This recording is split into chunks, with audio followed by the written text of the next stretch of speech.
January 1st, 2026. So now we're going to be I'm going to train arms every day. I already have some pretty large arms. I think they're about 17, 18 inches. We're about to find out. We're going to measure them with this device.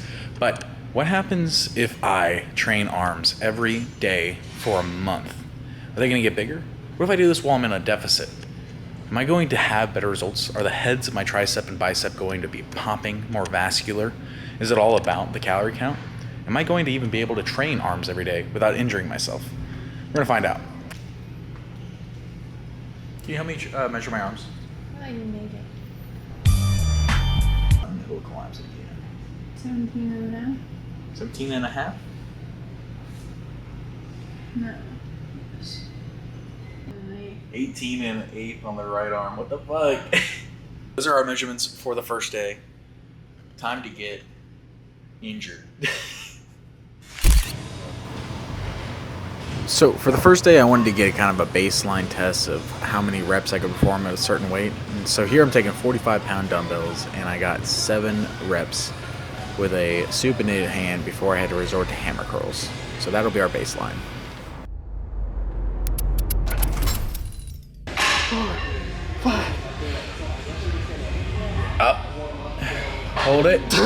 1, 2, 3. Partials, let's go. So on day 6, Sean and I met up for a workout, and I told him about the arm experiment. And so we decided to do a measurement before the workout, get as big of an arm pump as we can, and then measure after the workout. There you go. Now that's cool. That's something. Right there at the peak. Our after measurements were actually staggering. Sean grew almost an inch on both arms, and I had an even 5/8. And after a few more sets when Sean left, I was able to give the camera to Rachel, and she recorded that I had gotten over 19 inches on my big arm. Yeah. All right, so Sean left, but I did a couple more bicep, tricep exercises, and I got to my big arm all the way to 19. So that's pretty cool. After 13 days, I was definitely feeling it. I could barely straighten my arms, and I felt like my weights were going down. I was pushing my natty physique and its recovery to its limits. I knew that if I was going to keep this up for an entire month, that I was going to have to change something. I got to get smart about this.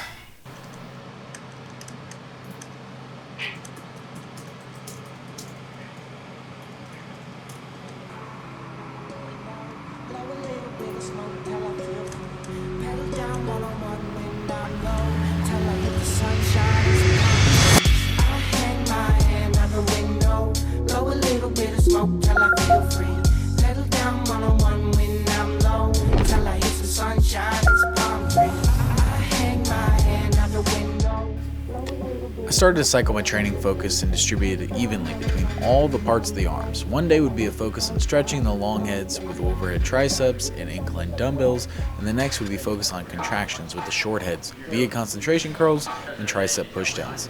With this new method figured out, I was able to manage soreness and destroy my arms for the rest of the 30 days.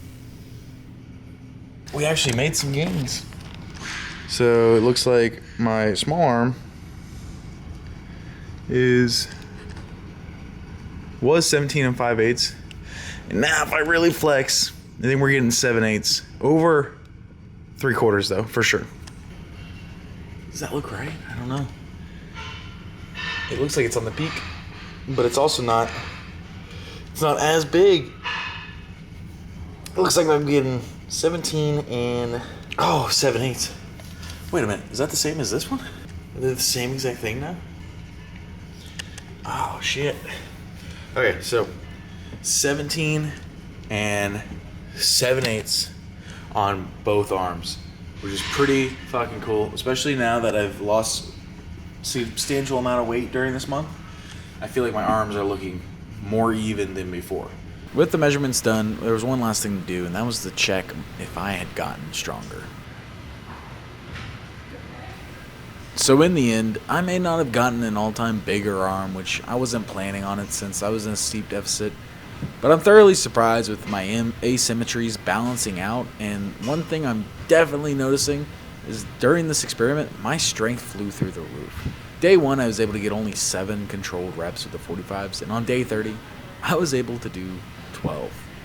Solid reps with each arm. Definitely a successful experiment.